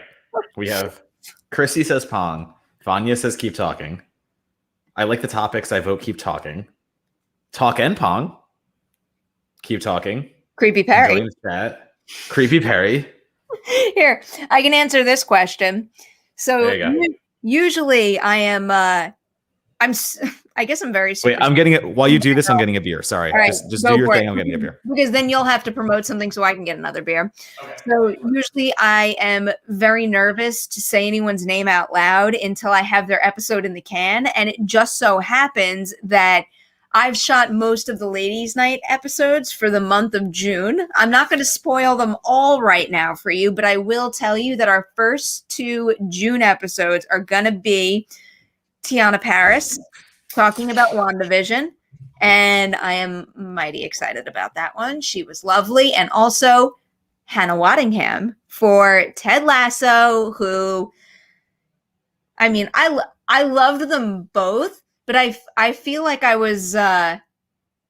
feel like I needed to do a deep dive on Hannah Waddingham even more. And I don't know, she's just like incredibly talented and so accomplished, and I just like wasn't aware of her projects. But obviously we talked a lot about Ted Lasso and also Game of Thrones, because shame, like she's the one. Like, could you imagine, Matt, being in a show and essentially having a 1-word line of dialogue like be one of the most quotable things in entertainment history, go on to become a meme? She went into detail about so much about that one word and delivering it, but also the character in general and what she goes through with Cersei. But that was just such a great conversation. So there you go. Those are your ladies' night teases. I binged all of Ted Lasso in 2 days. I finally did it. I took the dive. Let me go get another beer where we're talking about this. I'll be right back. You might get a do. Somebody ask me a question. Why do you want to hear me talk about? Otherwise, I'm just going to talk about my podcast, Certified Forgotten. Oh, wait, hold on. Oh, I can actually go on this. Yes. Okay. So the last question that someone has just put in, don't you think WB is underplaying in terms of promoting The Conjuring 3? I kind of agree with that. I think The Conjuring 3 comes out in about 20 days. And we haven't gotten the amount of, I mean, number one, we're really not going to get TV trailers because it's just not something we're doing right now. And we don't have the ability to be in theaters as much as we want to. So we're not seeing trailers on the big screen. But there hasn't been really an online presence of promoting The Conjuring 3 in a way that I think is fitting of a Conjuring movie. It feels very, I don't want to say less ceremonial. It's a Conjuring film. So it's The Conjuring 3 specifically. I think it's still going to get the push that it deserves. But I don't know. I don't know if they're doing enough. I don't know if they're doing everything. And this actually ties into a Quiet Place too, because again, we're getting a big budget horror film coming out in 2 weeks, if even. And it's not really getting promoted that heavily. So I'm curious. I'm curious if they think that because The Conjuring 3 specifically is going to be a streaming title, maybe they think they don't have to do as much marketing. Maybe they think that this new streaming model is a thing that, well, it's going to be on HBO Max anyway, so why do we put the money in for marketing like we would have usually? Like, they don't have to get butts in seats. Butts are already going to be in seats when people on a Friday night go, what's on HBO or HBO Max, or what's streaming? Oh, look, The Conjuring 3. It's just on the homepage. Yeah, let's watch that. I don't know. I think that's there. I'd like to answer that question, but first, so I don't forget, Christy makes a very true statement. The Collider-connected Vinny did with Dave Bautista is awesome. You are right. I want to watch it. I haven't yet. Now you go on this. Give me yours. I don't know if they're underplaying it. I think everyone's confused right now. And I think, we're constantly talking about the changing distribution landscape, but we don't often talk about the marketing teams behind it. And I think that they're being pulled in 2 different directions right now. And I think that we're going to see an evolution in the marketing of all of these films too, because you can't promote a streaming release the same way you can promote a theatrical release, and you can't promote a hybrid release the same way as either. So I think that's kind of what we're seeing right now too. And especially in these transition months, I do think that we're going to wind up seeing a lot of studios go hard right before a movie comes out, more so than we were seeing before. Caleb, we didn't miss your super chat. I'm sorry, we're just stuck in questions. Yes. Wait. Keep talking about something while I go back to it. That's fine. Vaughn, I always have it flagged, and then when something else comes in, it jumps down, and I lose it. I was going to remind you when you got back anyway. But hold on, wait. Vanya asked, "Where do you get your t-shirts, Matt?" And I have another Cavity Colors on right now. This is this beautiful thing. CavityColors.com. I don't get paid to say that, but I like their shirts. They're very comfortable and they're very colorful. I'm legit looking at Cavity Colors right now because I don't understand, Matt. I don't understand their sale stuff. I don't get it. What do you mean? Because they just do sales randomly. But some things aren't on sale. Like, isn't the base price of their sweatpants $40? Yes. So what? I got my Psycho Gorman ones in. I have my Psycho Gorman sweatpants. Tell me why are the Krampus sweatpants on sale but listed at $40? I don't understand. Why? I would have to look at that. That is a good question. That is not a sale. That is not a great sale to take advantage of. Because I know that they rotate what's in the sale department, all this. So I'm like, I look like every week just to see if maybe I want something. But almost every time I look, it's like the sale is the regular price. So what am I doing? I don't know. Hold on, this is hilarious. AJ Poe said, if Matt says he didn't like Ted Lasso, I'm done. Lol. I will get ahead of the curve and just say Ted Lasso warmed my cold, dead heart. Don't you worry. Okay. It's a beautiful show. Let's not keep Caleb waiting any longer. Nope, all right. Let's not. Cowboys versus Bucks, week 1, Thursday night kickoff. We're going to start off with a W. How do you feel about that? You know what? I want to say that they are, but also I don't know if they will because every time I say that the Bucks, I mean, listen, Tom Brady fucking connection is forever going to be a thing. I think the Cowboys have a better team because they plug some holes with their they've plugged some defensive holes with their picks. Mm-hmm. But every time I say Tom Brady ain't going to do it, he does it. So what the hell am I? Is Dak coming back? Yeah, Dak is healthy. Okay. Dak should be back. Okay, good. Well, that gives me faith. The Dak Prescott Tom Brady game feels fairly evenly matched to me. I think it could be. Yeah, but that leaky defense last year was the Cowboys' downfall. Yeah. They had a leaky defense where Dak could put up 45 and they're still going to lose. So Tom Brady going to score, Dak going to score, but it's whose defense can stop it. That's right. I feel like if Caleb has faith, as much as I like the Bucks, I'm inclined to believe him. It's almost like Caleb's a Cowboys fan. Here, wait, Christy has a Cavity Colors answer. I think they forget to take it off the sale page after it's over. Lassane has asked me. Okay, so everyone knows I do have my Demon Win hands as of now, but they're wrapped up. And like they're still in the packaging, and I'm afraid to take them out before I transfer them to like a shadow box. So I'm holding them for next week where I can hopefully build a shadow box. I can show everyone and then put them in the box. So I think the first photo that I want to take when I get back to LA is a picture of wearing the hands. Yeah. Or maybe we'll take a Merri Hour picture and I'll wear one hand and you wear the other hand. It's also got to be. It's an anniversary thing. I think we have to save the Demon Win hands for the anniversary. I like that. They're freaking out. Do you hear this? I hear. Yeah. Yes, I do. Just one yeah. second. We'll have a brief interruption. Gordy, who has some opinions on my Demon Win hands, apparently. It's chaos. I hope they're positive. Because anyone saying shit about Demon Win has to answer to me. Also, thank you, Christy and T-Money, for the Certified Forgotten shout out. Yes, we finally passed 1,000 followers. We were trying to do that. And that's just a cool thing that we just got on the way. So those of you who are part of the Patreon, we appreciate you at Certified Forgotten as well. I know we've stolen you from Perri, but it's still okay. It's fine. So we appreciate everything you guys do. And if you don't know what Certified Forgotten is, go check it out. We have a whole website, we have a podcast, and we have lots of fun horror writing coming. Supported by the nice people like Christy and Ian and Luke and everyone else in this chat who has defected over to the Certified Forgotten Patreon. But not Andrew, because Andrew hasn't yet. So, thanks, Andrew. So what's going on over here is Mama Nems is in Florida. So the dogs just have full reign. The dogs are my responsibility and my dad's, and you know, like I left him hanging to do the show tonight. I know he's got his hands full, but they just got out of the room and came to the door, and Dewey happened to be right at the where did Dewey even go? Get it? He's like, I don't know, he's somewhere. It is like madness in this house though. I hope my mom's not watching this. She'd be very upset. But Totally. Speaking of pets, have I showed you a picture of Ted Lasso? A picture of Ted Lasso? What do you mean? Oh, you don't know this. All right. Did you dress up? Oh my God, Ted no, Lasso?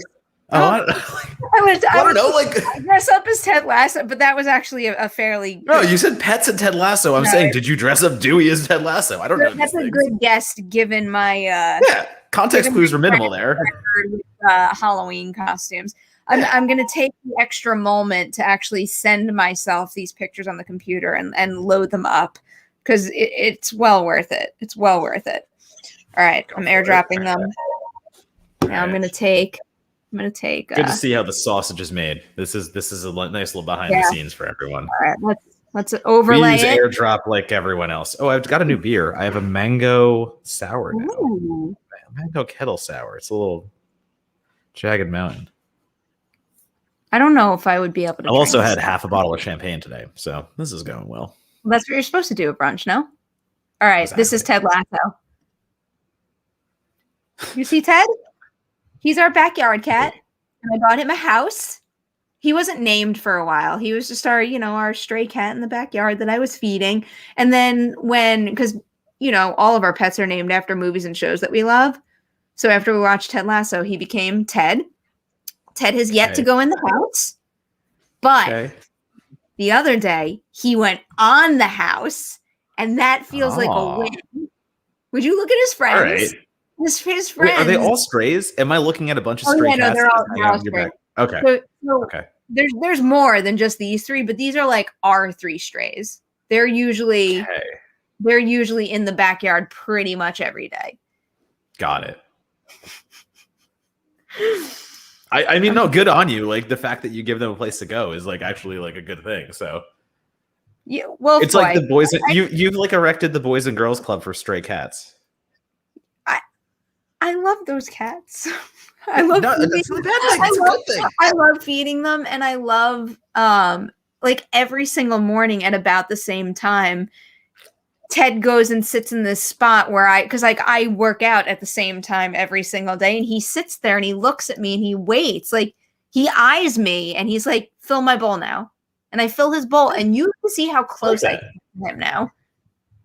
Perri, Zeno Hour wants to know how Ted Lasso would fare in a Saw movie, and my answer is Ted Lasso would never be in a Saw movie because he's too pure a soul. He would never have to learn. He's already learned all the lessons about life that we need to learn. So there is no Ted Lasso. Yeah. Or what if like Ted Lasso snaps and he's Jigsaw? Like that's the movie I want to see. It would just like Ted Lasso's just had enough and he just goes fucking crazy. All the traps would be like kill him with kindness traps. Yeah, exactly. Like biscuits until you burst. Yeah. It's like, I made you a bunch of biscuits. I don't know. Have fun. Bye. Just leaves. So tell me, what did you think of Ted Lasso? Absolutely phenomenal. It was great. So, okay, as someone who didn't have Apple TV for a long time, it's the thing you hear over and over again that something is so good that you don't think it could possibly live up to those expectations. And then you watch it and you're so mad because it lived up to those expectations. And you're like, yeah, this can happen. This is a thing where like I always try to like downplay hype, but the hype is all valid. So now I'm like, wait, but hype is good again. Like, I don't understand it. So yeah, Ted Lasso is everything I wanted in a show. And like, I love Major League. So like the minute you get like the beginning set up to like turn out to be Major League, like you just kind of I was watching it with Amelia and I looked and like we both looked at each other at the same time and it was just like Major League, good, okay. And like that was just the basis for I'm gonna love this show. But every element of it is so thought out. Every character has that arc that they go on and they discover something about themselves, and it's so thoughtful and it's so just. Man, I'd be lying if I didn't think an episode or two really just tapped into my own like downfalls and insecurities, and I'm like, holy shit, this movie, like this is speaking to me on levels that I am terrified of, and I also love it. Isn't it incredible how big the ensemble is and how full great. all of those main characters feel? Like I can't believe, like, obviously they've left themselves with more to explore in the next season, but they just felt like very fully realized people going on real valuable journeys in this show, and I couldn't get enough of it. It was also just like Ted Lasso would have been good no matter when it was released, but there was something about it being released while we're all going through this. Like, I needed that positivity and that mind frame more than ever. And in all honesty, even weeks after binging the show, I still catch myself thinking, like, when I get in a pissy mood and get mad about something or want to get mad at someone, like, what would Ted Lasso do? Ted Lasso would tell Dewey to stop touching the damn dice tower. Whee! He's fucking that shit up. He loves the dice tower. Did you? Okay. What Do you have that? Are you an Apple TV person? Do you have it? Yes, I am I'm a subscriber now, and my next show is going to be Mythic Quest. I was just gonna say I binge all of Mythic Quest too, and I was gonna ask your opinion on it because that'll be my next one. I won't get into it. It's just Mythic Quest. I heard a lot of hype about it, and I didn't realize it was people who came into it like saying it's later good. And the first season of Mythic Quest is a big old mixed bag. Let's say I liked a lot of it. Mm-hmm. I also thought some of it was like not great, and it felt very much like a show trying to find its footing. And man, I don't think I wavered on the fact that it was my favorite quarantine episode of something I watched, but Mythic Quest completely won me over on its quarantine episode, and then they did another special after that, and that led into season 2, and like it's like two different shows to me. I was so mixed on the first season where I'm like, I don't understand why people love this so much. Then seeing the quarantine episode and the one after that, I'm like, I understand why people love this so much. Like, it just kept adding on to it. Like, man, I need to watch that, and for All Mankind, and also, as MK Songbird has pointed out, Girls Forever. My mom really wants to watch that. I think she wants to get Peacock specifically for that, so we're gonna watch that soon. There's something else that I wanted to read. Oh, Sophia. Guys, I'm reading The Speaker of the Dead, and I think that's a book that it shouldn't be just one movie. Which book do you think it shouldn't be a movie or should be more than one movie? I just haven't heard someone mention Speaker of the Dead in forever. It's one of the, correct me if I'm wrong on this, but I believe it's one of the Ender's Game sequels.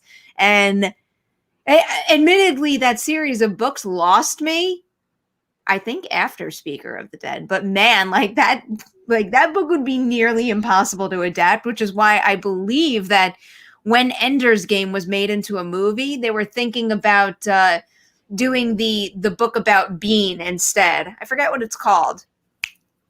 You know, one of his other classmates in school. Did you ever see Ender's Game? That's a great book. I don't remember any of it. In one ear, out the other. Oh, you should revisit that. I feel like that's another movie that I think came out and just didn't get nearly enough credit. But I was very into that book franchise for a while until it hit a point where it got like, I don't know, like it wasn't for me anymore to stop reading.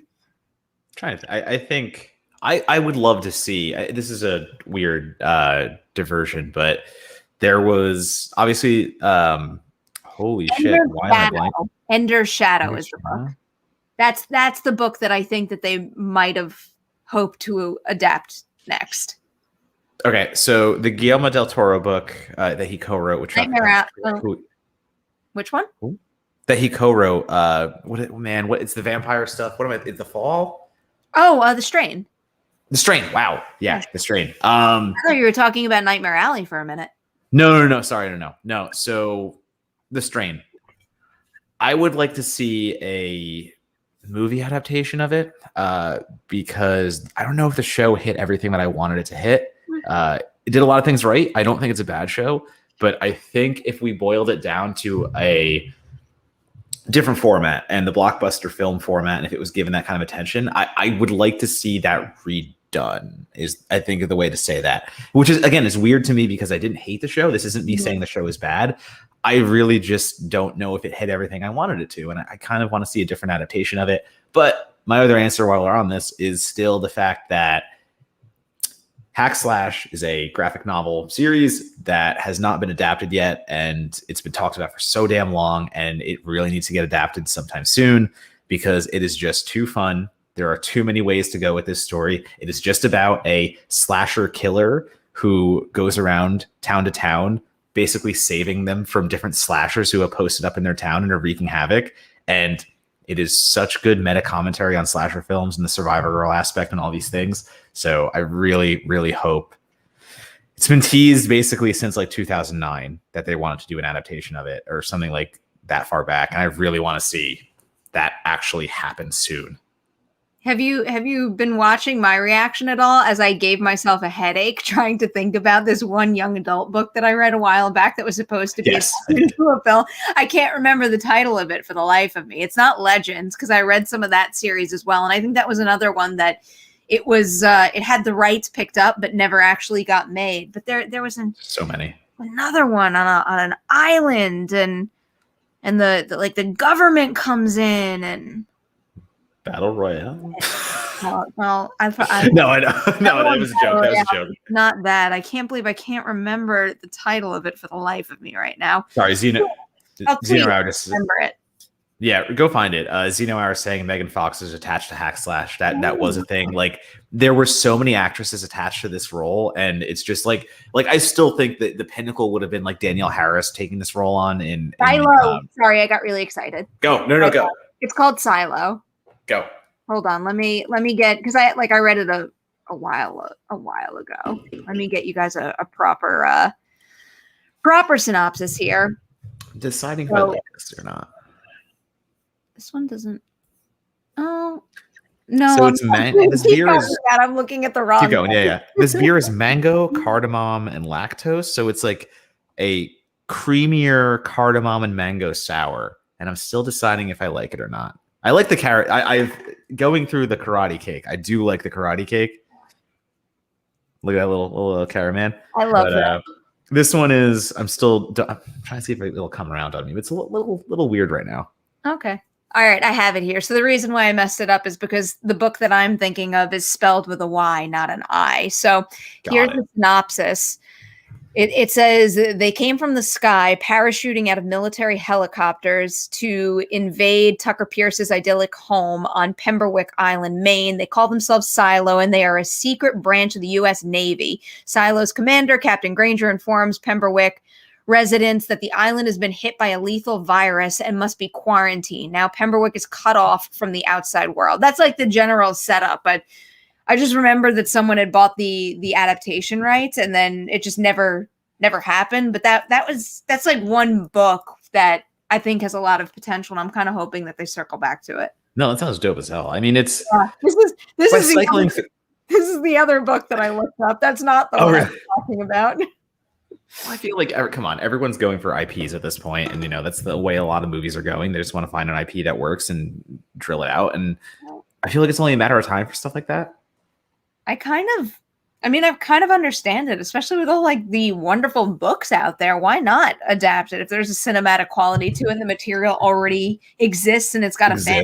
I get it. Yeah. I mean, I definitely don't ever want to see them shutting the door on original screenplays. I don't want to one overshadow the other, but I definitely can get behind a company wanting to pick up the rights to a book like that. Yeah, totally. All right. We've been going for almost an hour and 40 minutes. Do we want to wind this down? I think so. I think that's fine. All right. You guys have like these last couple of minutes to throw in any last minute questions as we babble on with some sort of outro. But anything you want, we'll answer in full truth. Yep.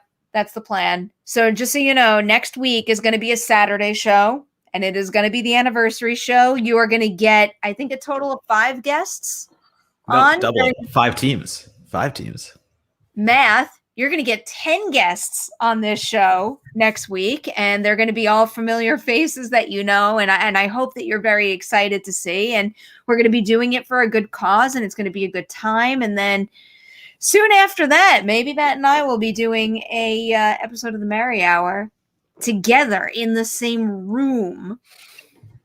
Who knows? Wild to think such a thing could happen. Who is excited for the Green Knight? I am. Yeah, absolutely. Yeah, totally. I'm so curious.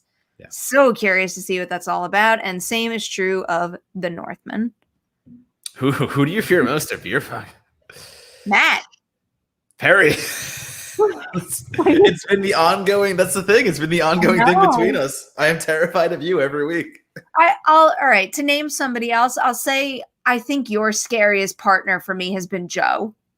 Yeah. Okay. Because I think Ari was very good, but I think Joe might be the most consistent you've had. Man, Joe has just, he was my college pong partner. We pulled off many a double-digit win nights when we just would post up at the beer pong table at a college party, not talk to anyone, and just play pong all night. That's usually where you were able to find me at a party. Yeah, that was me too. It was just like, where's Donato? Oh, he's at the pong table. Right. Okay. But he's playing with Joe. When you were playing with Joe, I always knew every week that if I wasn't on fire, we stood no chance. Yeah, no, that's fair. That's fair. I think scariest playing it. I want to say I really think Sabrina scares me the most because it's kind of the sense that she will always hit when you hit. Like It's that thing where like she keeps closing games out where I'm like, fuck, Perri just hit. Like so this is gonna be the one she hits, and every time she just nails it. So I'm like, I'm actually terrified of her. There's some good questions here. How tall are you guys? I'm 5'4". How tall do you think I am? I'm 5'4". I'll tell you that. I wish I was 5'6", but I'm 5'4". I round to like 5'7", so I'm still on the shorter side technically. Shorter is cooler. I'm just saying that to make me feel better. All right. Sophia wants to know, what's the worst movie that you've ever seen? I'm trying to think of the movies that made me like mad.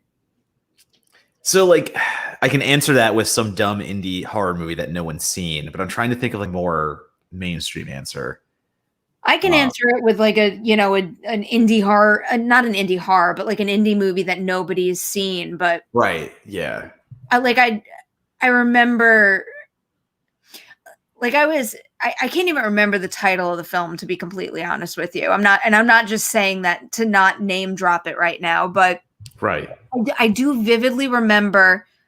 I remember watching this movie while I was in film school, and I thought it was an aggressively bad movie, very poorly made. And I remember being extremely upset by how visible the waste of resources were on screen. And I think because I was in school and so like desperate and eager to make something myself, it just like it hurt. It hurt a little more while I was watching, but I do think it was a plain old bad movie. And I'll also never forget someone who worked on the movie reached out to me and was a little aggressive about how upset they were with my review of the movie. And I would like to think, I can't remember very clearly what I was busy writing or saying 10 years ago, let's say, but I would like to think I would never be flat out mean or not justify my criticism. So I don't think that's you. Imagining that reaction was justifiable on their part. There is always going to be those people like, man, okay, if you make a movie, you have to be able to take criticism because it's just part of the game. Some people can't. That's just how it goes. It's just listen, like you don't have to, but you have to understand that criticism is going to happen. I've had plenty of filmmakers reach out. Like my Facebook messages right now are a bunch of unread, unanswered messages from directors of like indie horror films who have reached out and want to discuss why I gave their movie such a negative rating. Sorry, if you're watching this, I'm not going to answer. I hope you know that. But my answer to you, I think, I'm going to use a more popular title and a lesser popular title. So lesser popular, I'm going to take Veronica because that movie's unwatchable. I love that y'all out there have put your cult following behind it and you have fun watching it. I have plenty of movies I do that too. I just think Veronica is just absolute just nonsense. Popular wise, The Happy Time Murders is one of the most joyless, unfunny, worst films I've ever seen. I think that is one of the only times I've walked out of a theater for a screening and been like, I wish I didn't even see this for free. Like, no.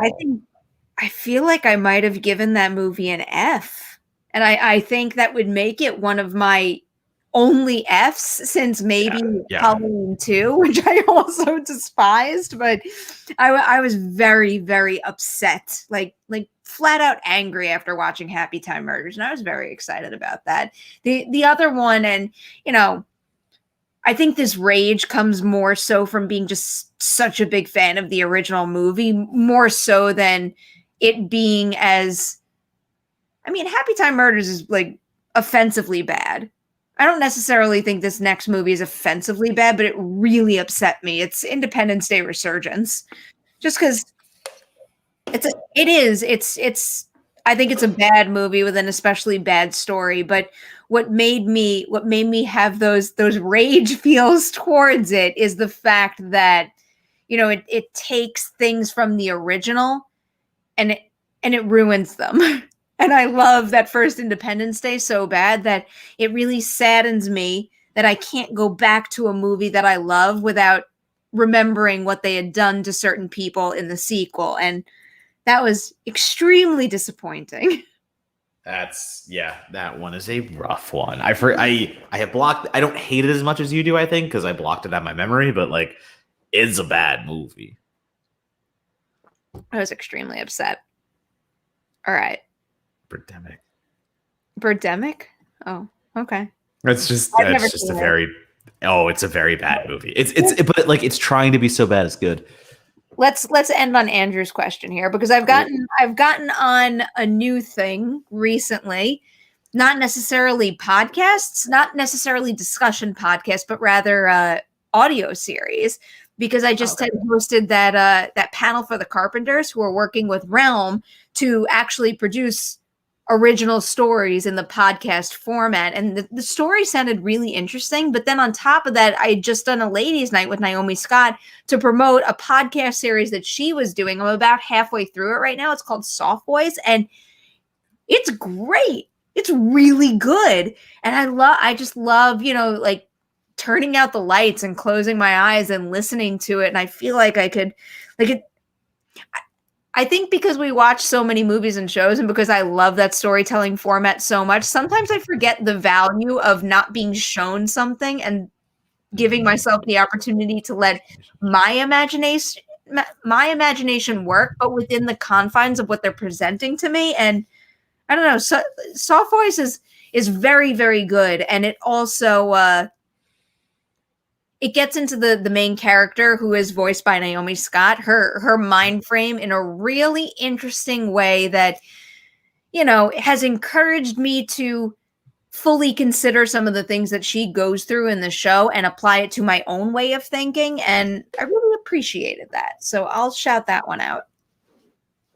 I struggle with listening to podcasts. I don't do it as much as I want to. It's one of those things I keep telling myself that I'm going to get into more, and I just don't. So the podcasts I stick to more are people I want to help support. So that would be more in the realm of Scarred for Life. Mary Beth, who's been on here, and Terry are fantastic, and they talk to directors and filmmakers and, you know, other creatives about the first movie that scared the death out of them. So that's a cool concept. The Bloody Disgusting podcast, Megan Navarro and Xena are great on that. So that's just more day to day, talking about horror recs and big news.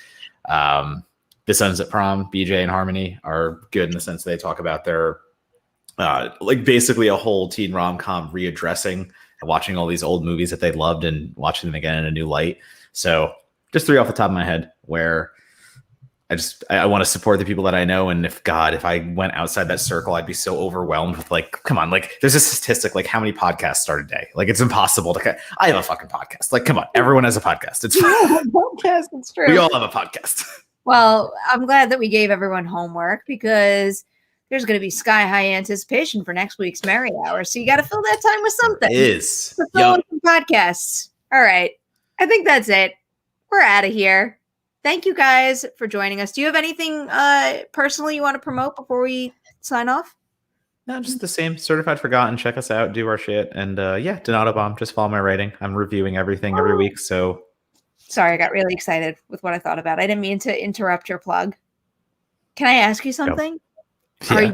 Are you watching Zoe's Extraordinary Playlist? I'm caught up. Yeah. Oh, actually, I might be one behind. Please catch up for the finale tomorrow night. Please catch up, because what I'm going to promote is a conversation that I absolutely adored that I had with Skylar Aston for the finale. Nice.